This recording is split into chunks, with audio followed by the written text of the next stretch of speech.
2017 Kyagulanyi ng'amaze okwesogga ebyobufuzi butereevu n'ategeeza nga bw'asitudde ghetto bukolokolo n'agitwala mu palamenti.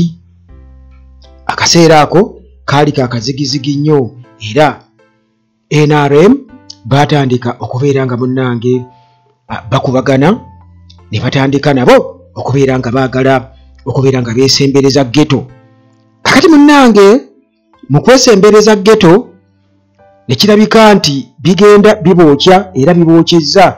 nti baani be beesembereza mu ghetto. Ghetto erimu abantu bangi, erimu abazzi b'emisango, abakubi ba pavers, era abo ebiseera ebisinga obungi bw'obasanga tebatera kwagala nnyo Bobi Wine, tebamwagala kubanga ebyo abibagaana. Kakati munnange NRM bwetyo nga eyingira ghetto era abangungu abagala okubeera nga beefunira kasente ako mu ngeri y'okuteekawo project ey'okubeera nti be bakwasaganya ghetto, bwe batyo batandika okubeera nga babuukira etokota. Omu ku bo ye Major General Damulira. Major General Damulira ali mu poliisi kati essaawa eno muganda wange ebintu bimukyukidde. Major General Christopher Damulira, Police Director of Crime Intelligence, muganda wange batandise okubeera nga bamutunuulira era nga ensonga eno eriwo ey'obutambi obutambula ku mutimbagano obw'abavubuka nga bambadde engoye oba t-shirt eza NRM bwe batyo nga bakuba abantu ku streets z'omu Kampala n'okubabbako ebyabwe. Muganda wange bano butereevu balina akakwate ku Major General Damulira. Kakati munnange okuviira ddala 2020 Damulira ono abadde nga yeefunyiridde mu kubeera ng'akunga oba okumobilizinga ghetto youth, abavubuka mu ghetto, era nga ekigendererwa mbu kyakubazza bujja, okubajja ku bikolobero, okubafuula abantu balamu. Kakati ono alina groups nyingi zakutte n'azoolekeza eri General Museveni n'aziparadinga before General Museveni, era nga ono alina bisitore byateekawo nti bano amaze okubeera nga aba rehabilitatinga, kwegamba nti amaze okubeera nga abasomesa, ababuulirira ne bava ku bikolobero era ababuze kwegamba akoze kye bayita okubudaabuda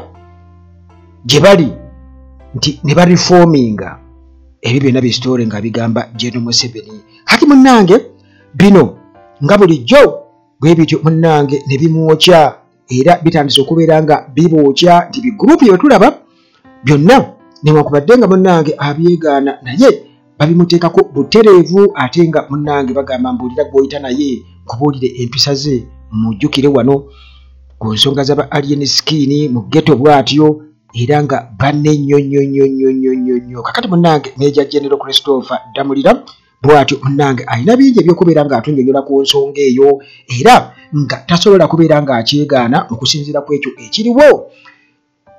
naye nga teweerabira nti aba maintenance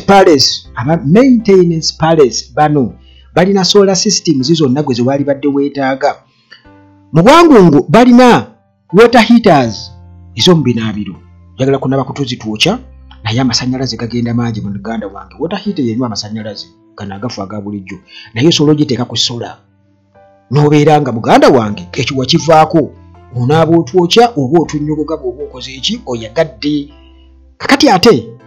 balina water pumps mmwe abalina oba abaasima amazzi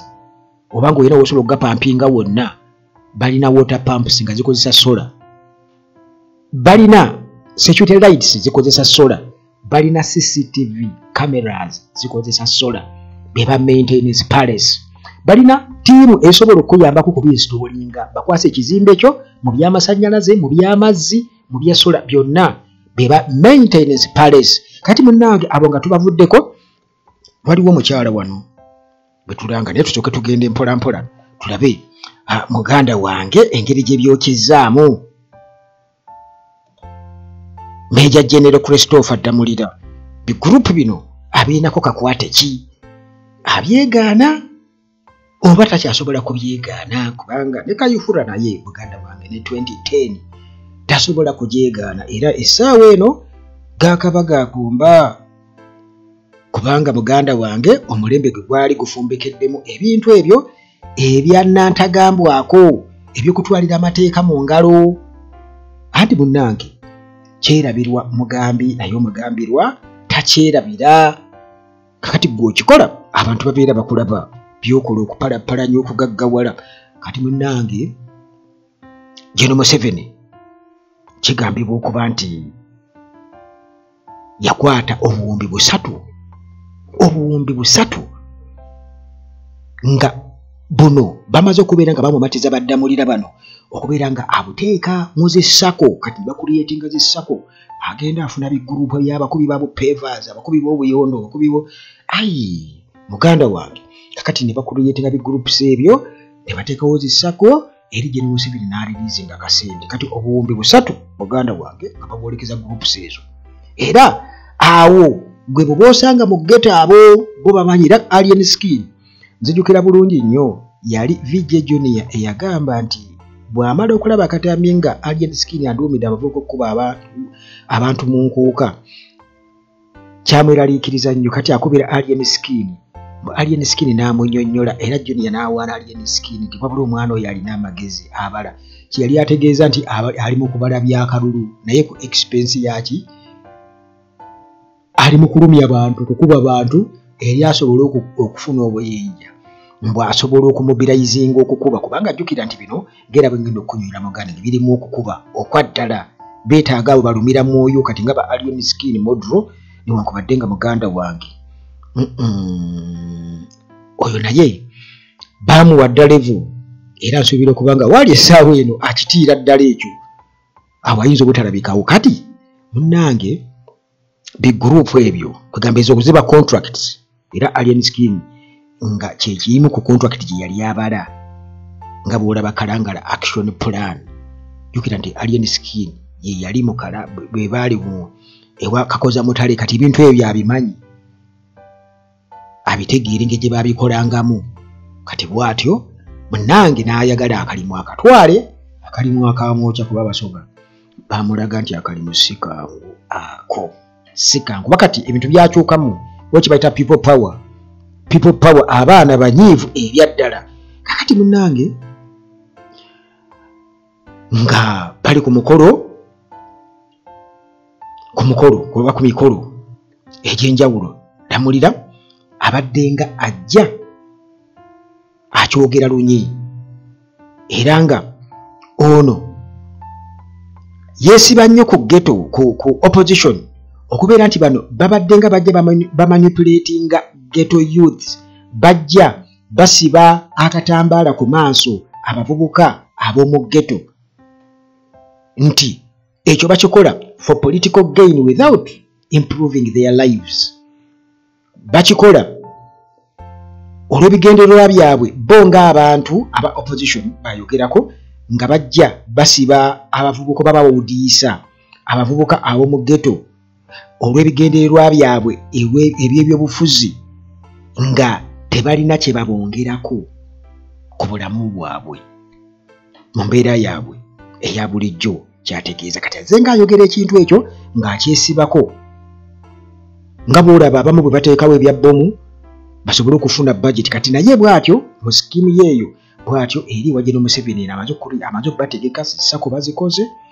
bw'atyo muganda wange ne bamuwa era kigambibwa okuba nti obuwumbi busatu obwafulumizibwa ne bukka mu nsawo ye n'atandika okugabaagabako mukitegeera awo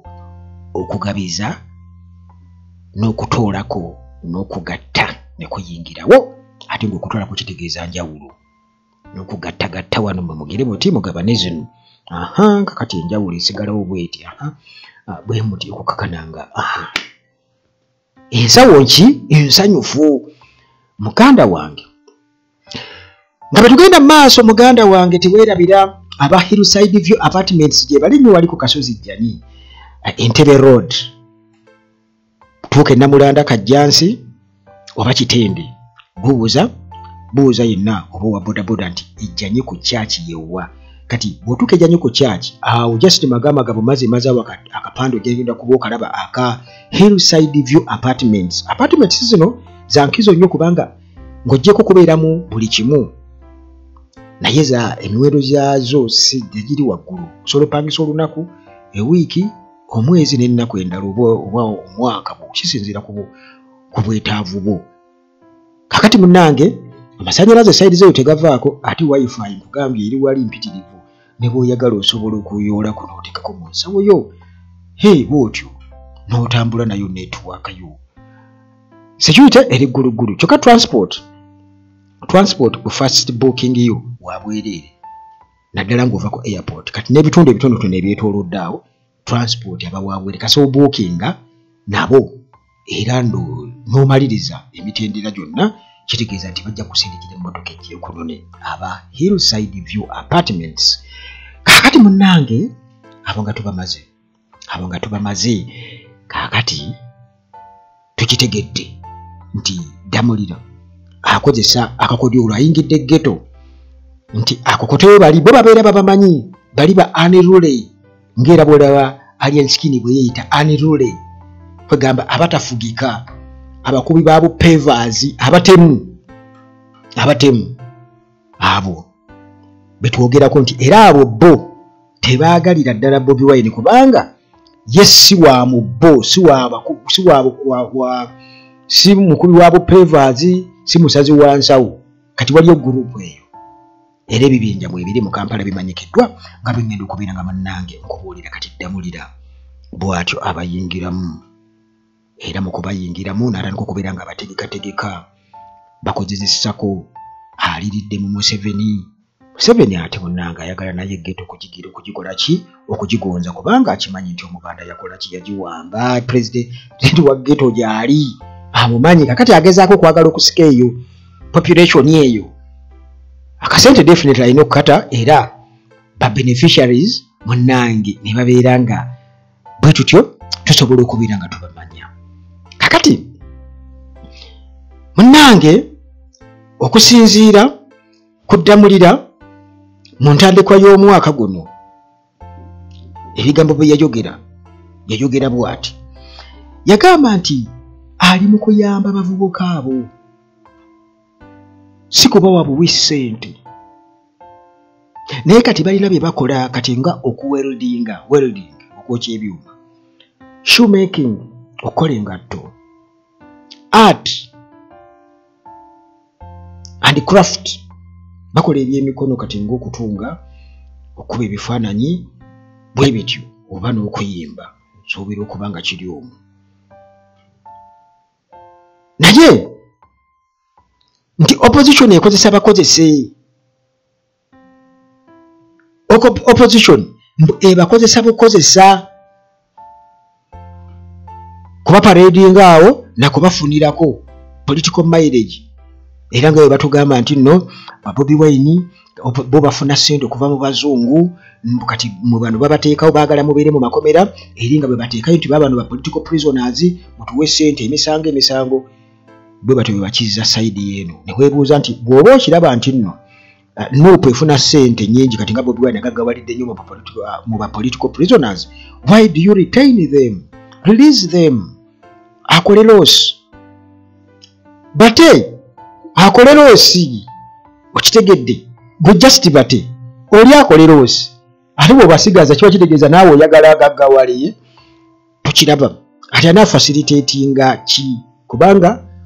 okubasiba gwe yabasiba ate ogamba oli ye yabasibisa kyokka ate nga gwe abasibye okubatta gwe abasiba ate ogamba oli attisizza abaana babiri ate gwe akutte mundu gwatta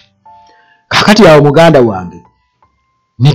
naffe ne tusoberwa ntwebuuza ani afunamu ani aleetera embeera okubaawo nabigendererwa ki ani agaggawazaani ne tubeera awo nga tubitunuulidde kale kwegamba ebyo byonna biri awo nti gwe bavumirira kiri nti sente bafuna sente okuva mu diaspora okukola kutya naye nga nabo mu alleged violence gye bagezaako kubeera nga bateeka ku bano kubanga bageza okukwata embeera ya violence bagiteeke kuba opposition nti bali violent, baagala kwokya kibuga, batega zibbomu, bakola batya. Okitegeera kati mu ebyo ate nabo bwe batyo ne basumulula akasawo ka ssente eza security mu budget empitirivu ezifulumizibwa, nabo ne balako okuyoola akasente. Kati abagezigezi nga baddamulira bwe batyo nga bagenda mu ghetto nga beekolamu omulimu muganda wange. Kakati bwatyo munnange tweyongerayo mpola mpola naye waliwo omukyala wano gwe tunoonya ayitibwa Jessica Nalumansi Kasozi. Jessica Nalumansi Kasozi waliwo Ogiwo akunoonya, naye okusinziira ku Ogiwo ono agamba nti nno taatawo ye Venancio Ssennuka yakolanga ku Radio Uganda, agamba nti mwasomako mwembi mu ssomero erya Budini Girls Boarding School nga lisangibwa Busoga eyo. Kale munnange bwe obanga gwe Jessica Nalumansi Kasozi linnya lya baawo munnange osobola okubeera ng'onkubirako wano obanga ojja ku WhatsApp namba zange MSMB yayo 1015 endala SMB yayo 73 obanga gwe Jessica Nalumansi. Kakati munnange ensonda ezimanyi ebikwata ku groups zino ez'abakubi bazifeeva bakifeesi bagamba nti zisukka 50 era nga zino zonna muganda wange zibaddewo oba ziri mu bitundu ebyenjawulo wano mu Kampala suburbs omuli Kamwokya, Kibuli, Katwe, Ndeeba, Naggulu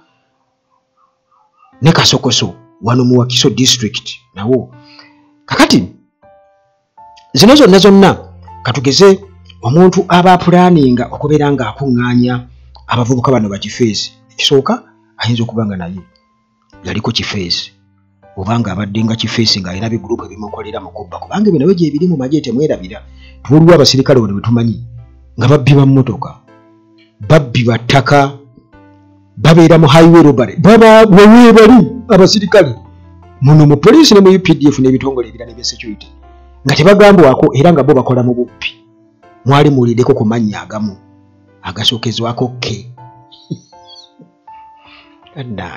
kanange nno. Kakati saagala kugamba nti nno gundi kuba mwanjaga nti ogambye gundi. Kakati bagamba nti mbulira naye nkubuulire empisa zo kakati munnange okubeera ng'osobola okumobilizinga abantu abagatole batambuliramu nnyo. Kati nga omukulu Ddamulira kyakola nti kireetawo ebibuuzo ebiwerako, ekyo nga kikyali awo naye nkugambye nti groupu zisukka 50. Kakati Ddamulira initiative yeeno oba project yeeno gye yatandikawo abantu mu kugitunuulira ne batandika okubeera nga beemulugunya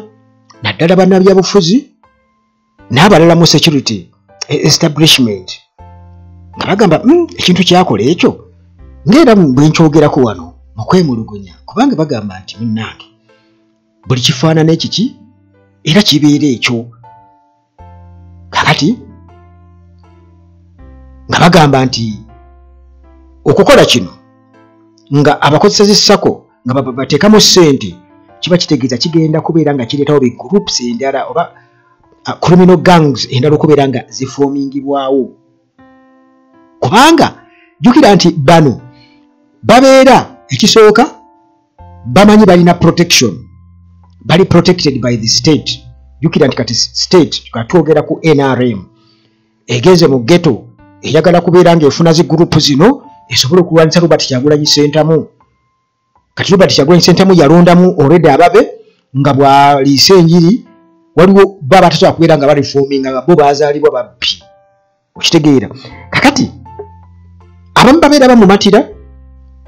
abamu babeera bamumatira nga Robert Kyagulanyi Ssentamu, naye ate nga balina ebikolobero betasobola kubeera nga beesonyiwa. Kakati olwo Ddamulira aleese akasente,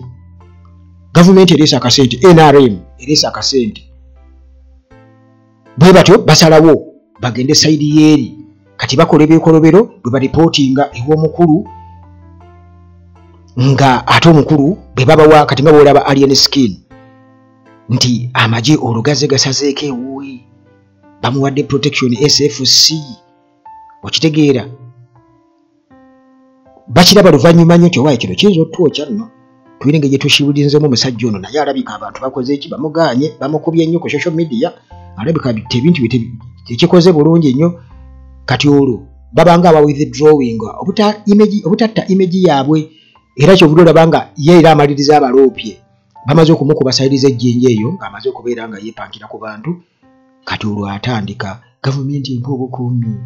obukuumi kati tuve ku alien skin tugende ku sipapa mboza mulaba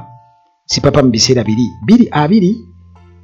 tugenda mu kalulu ka 2021 baatuka n'omuwa pisto emmundu n'akuba amasasi ku geeti y'ekamuukya wali ku kitebe kya Nobu era ng'akumwa SFC naye kigambibwa okuba nti sipapa bamaze muwa abaserikale b'SFC kati yatandika okubeera ng'akola effujjo eritagambika ayagala emmotoka bw'eba eruddewo mu kkuba ayagala bagitomere butomezi ayagala kwegamba bamuwe kwegamba right of way yalina right of way buli wamu bamukiriyalingira ekkubo alagira nga bw'ayagala kwegamba mu ngeri y'okweraga bamuwadde abasirikale bano bali serious abamu baasoma batunuulira akasajja akabamanyiira akanyazi paka kati kano kakifeesi nako katumanyiire ngaze emisango ku kkubo ate ng'ayagala abasirikale abakozese bakuba abantu bakole biki paka bo nabo bwe bacomplaininga ne babamuggyako bamaliriza babamuggyeko ng'abasirikale bacomplaininga kati mu mbeera efaanaganako bweti engeri gye bakikolako sipapa era walaba ne alien skin bali bakikoze kati ne mu bano bwe twogerako bano mmwe bimutamanyi era ngenda kubamba buulira ababakulira ebibinja ebyo kuba bamanyikiddwa nokubadde temubamanyi ku maaso kati nga bwonnakulaze Scorpion Shaba ti ebibinja ebisoba mu 5 bino bizze bimerukawo kubanga byonna birina okubeera nga byenyega mu sako bifuna akasente okuva eri gavumenti ate nga balina protection yaddamulira akolera state naye ng'ate tekibagaana kukola mirimu gyabwe era baagukoze omulimu wano mwagulabye ne Grace Akolo naye bw'ati muganda wange ne mutabani we yasibidde ku kitanda yabadde ava ku ATM ne bakuba kakati munnange abamu ku basenior army officers bisobola kubeera nga kugamba nti ono bakugamba nti oyo tubadde nga tujja tumugamba nti ali mu kuzimba bodaboda 2010 endala gang efaanaganako ng'eyo notorious gang eyatondebwawo mu bukulembeze bwa General Kale Kayihura nga akozesa Abdalla Kitatta nga bamugulumiza kati waliyo abakulira zi group zino kati bano era beegulumiza beerabanga kumpi abalina neziranka z'amagye bazina okugamba nti bo bajjenero ffe twogera n'abajjenero era tuli bajjenero mu ngeri efaanaganako bwetyo nga bamaze okwekubisa kati ne batandika okukola ebikolobero nga bano be baba baakinga kubanga jjukira nti bano kati nga ddamulira balina okuba protectinga kubanga jjukira nti eno project ate erimu ssente balina protectinga ssente ezijjira mu ssako kitegeeza nti ne babeera bakoze ebikolobero balina okubabikkirira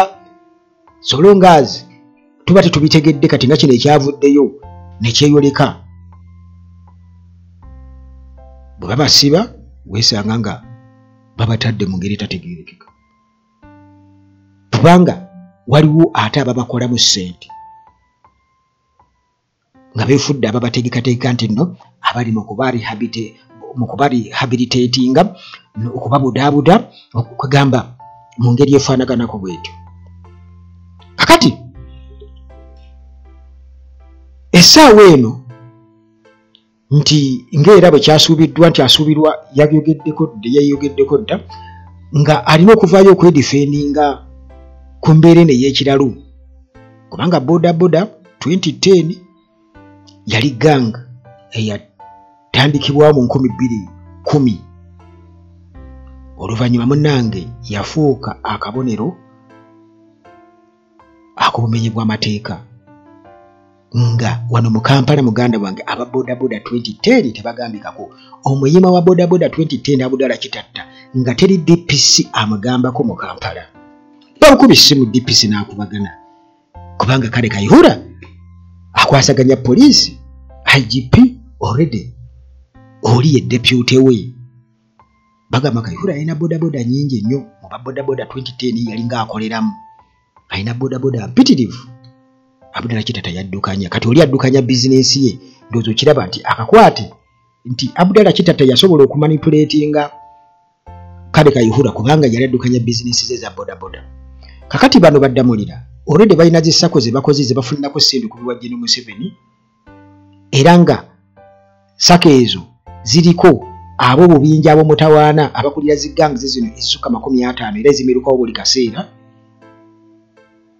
okitegeera kati bano bebalabanga ate ababayambako kubera nga bakumakuma zigangs zino kwe bafunira sente kifaanagana na kiri ekya Kitatta kakati munange twalaba obutemu obubbi obukenuzi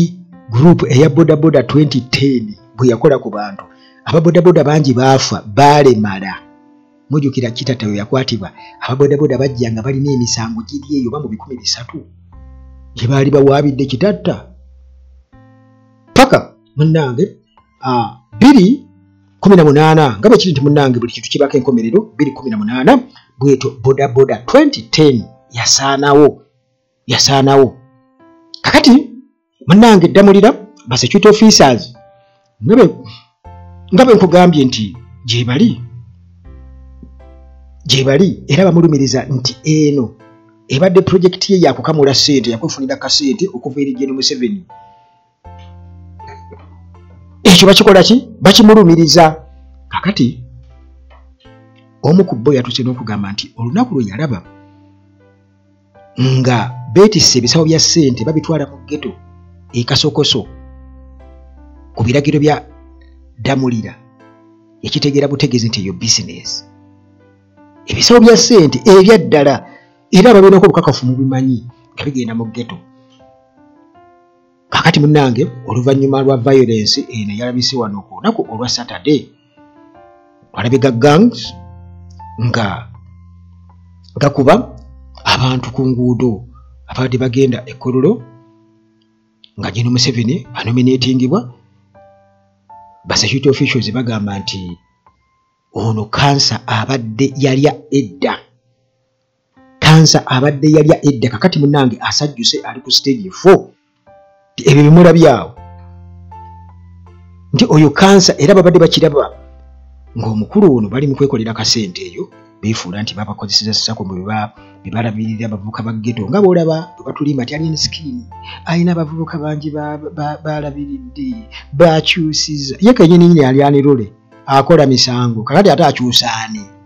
ayinza kukyusaani yaani yabagamba nti gavumenti eyinza kulira ayinza ku alina skin ate asoma nakusoma tamanyi na ngeri bawandiikamu baluwa taza kuandika paragraph ya baluwa nga ntuufu nti asobola okukyusa obulamu bw'omuntu mu ngeri ey'obumenyi bw'amateeka ne mu njogera ye mu ngeri gy'ayogeramu omuntu ali arrogant bw'atyo asobola kukyusa ani gwayinza okuyigiriza empisa we kenyini akugamba talina mpisa talina ki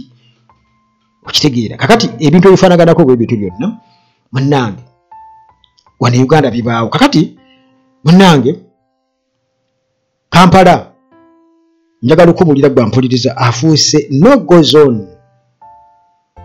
Kampala n'ebitundu ebimwetoolodde bifuuse no-go zones era nga bagamba nti baamulabula Damulira okusobola okukiliininga apu meesi eyo nti okola ensobi munnange okwesembereza abavubuka mu ngeri y'okukola ki abamenyi b'emisango abaziba emisango babeera baziba misango tigwenza okulowooza nti okolagana nabo bwotyo kumbe eri bo tebasobola kulekayo ebikolobero byabwe biri kiba kitegeeza nti gwe wawa protection obeera ofuuse accomplice kati police spokesperson ASCP Kituuma Lusoke bw'atyo munnange yakakasizza nti baakutte abawerako era n'agamba nti abakwatiddwa gye bali newankubadde nga bazadde b'abaana abo ate nabo bazze nga bagamba nti ate abo bakutte abaana baabwe mbu babakwatidde bwereere mbu waliwo mbu bajja ne babamobilizinga ne babawa zi t-shirt balina okuwerekera Museveni ati kati Museveni alina okuweeza ennamba y'abantu ndowooza olaba kati balina okugenda mu bakifeesi babawe oba n'abantu bwe basanze bonna abaana b'essomero babawe zi t-shirt mbu bagende bawerekere Museveni mbu ate olwageze ne babakwata kati National Resistance Movement spokesperson Emmanuel Dombo ye yavuddeyo n'agamba abo ezo gange tuzimanyi mbu si tekiri mu operation yaabwe kubeera nga bakwasaganya zi gangs ezo tekiri era tebakola na groups ezo era basabye IGP okubeera nga ayingira mu nsonga eyo nti buli muntu yenna gwe bakwata oba yenna amobilizinga gangs ezo alina okubeera accountable kiba kitegeeza mu bracket Damulira alina okubeera accountable n'abalala babadde alina nabo ssente ezo. Nawuliddeko yabadde ku Kampala Radio oba Kampala Radio Station olunaku lwali lwa mukaaga Damulira nga yedifendinga ku initiative ye bwe yatandikawo ye mbu okumobilizinga groups ezo yakolamu zessako mbu bo bali be yamobilizinga si be bana abali mu misango gino. Era n'agamba nti ye tanafunawo ku ripooti yonna nti omu ku bammemba be mbu yabaddeko mu field ng'akola emirimu egyo. Era nti ne ba leaders be tebannabakubako kye bamugamba mbu bamugamba abantu be bali clean kakati bamugambe nti abantu baffe. Kati teyatubuulidde nti oba yamaze dde okubeera nga asayininga Directorate of Prime Intelligence ye tiimu ye okubeera ng'enoonyereza ku nsonga eno naye ekikulu ekiriwo nti groups gye ziri era nga kigambibwa okuba nti ezimu ku groups eziri wansi wa Damulira wo gye bayita Al-Qaeda ebeesinga Kibuli gye bayita Al-Qaeda ebeesinga Kibuli mu 2023 gurupu eno mujjukira bulungi nnyo nti waliwo ekyagwawo bano kigambibwa okuba nti batta omuyizi ow'emyaka 18 era nzijukira amagye ne gasalako hideouts zaabwe. Kakati bagamba nti era gurupu eno yabadde mu bulumbaganyi era nga waliwo abagamba nti ate gurupu endala eyerubaga nti nayo bagamba nti gurupu eyerubaga nga tuvudde ku yeri ey'Ekibuli gye bata Al-Qaeda naye waliwo gurupu endala eyerubaga nti yabadde mu bulumbaganyi obwakoleddwa mu Kampala bwe twalabye naye nga bagamba nti ate eri wansi w'omu gwe bayita Ivan Kamuntu era nti olumu yeeyita Majembere naye era yakakasiza n'agamba nti ye nga ye Majembere yagambye nti agenda kuyambako poliisi okulaba nti ba-identifying abo bali mu butambi bwe butambula ku social media. Naye nga bwe nkutegeezezza nti muganda wange kino ekiri atabaala kati AIGP Grace Akulo former yabadde ono former CID and Interpol director yabadde tamanyi nti ayinza okubeera victim victim Kabatonda buli kintu kyonna kyakola akikola oba akabonero kalaga ateekawo akabonero konna akalaga nti teri ali safe nti oyinza okubeera nga obugiriza ekintu ekyo ekumala ebbanga lyonna anti muwagira muli mu kusevinga mirimu gyammwe naye naawe lumu olikola ki olikolwako ekintu kye mwazimba mwe bennyini kye mwalinga mu bugiriza ebbanga lyonna. Ono bamubyeko essimu ye yabadde ali ku ATM wali Cornell Avenue kati mutabani we yabadde alinze mu mmotoka munda ali ku ssimu akuba selfie bamusazeko essimu ne bagitwala ne bamukuba era bw'atyo munnange n'atwalibwa e Mulago mu ddwaliro. Kati Damulira bw'atyo muganda wange eyayingira police force mu 2019 nga Kano kubajjukira nti bano babajja mu magye bw'atyo azze alinyisibwa madaala 21 n'afuuka brigadier kati yebuvudde ku juzi wano General Museveni kyajje amuwe amulinnyisa eddaala ye Major General kati eddaala lyaliko wiiki ewedde era nga bino Chief of Defence Forces Muhoozi Kainerugaba bw'atyo maganda wange yabikakasizza era anti kakati Muhoozi yakolaki yafuga okusinziira ku Ssemujjuga bye yatugambira tugenda kuba tubiraba kakati munange security sources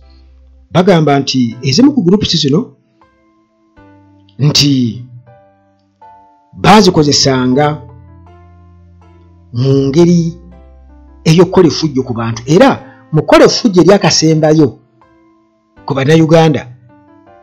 erikoleddwa ku bannayuganda wano Kawempe North mu Kalulu by election ebadde Kawempe North mwezi ogwokusatu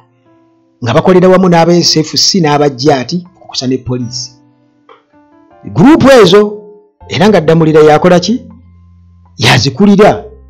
kati olwo n'abaako bali abakwasaganya okubeera nga be bakwasaganya eri balipotinga ew'omukulu ye n'agenda n'afuna akasente eri okujja okubeera ng'akola ki nga azikwasaganya kakati munnange eno nze nnyinza okugamba mu kumaliriza okwange mu kumaliriza nti eno mwenna bwe naali badde mpita nga ba indigenous kwegamba bannansi bwe njogera ku bannansi mu mpulira nti ebirereso bye gye muli sigenda kwongerako naye mbagambye ebirereso ne gye mukola ki gye muli mulina okumanya wawe muteeka akalulu kammwe akalulu mukawe munnansi temukawa bagwira kubanga tebafaayo oba babakubye baba basse babafa ku kimu kubamalawo nakubba nakukola kutya bagenda kukozesa bigurupu ebyo okuba nga bakyankalanya buli kimu kale munnange gwampuliriza nti bino byonna birina okubyogera just njagala oseetinga obwongo bwo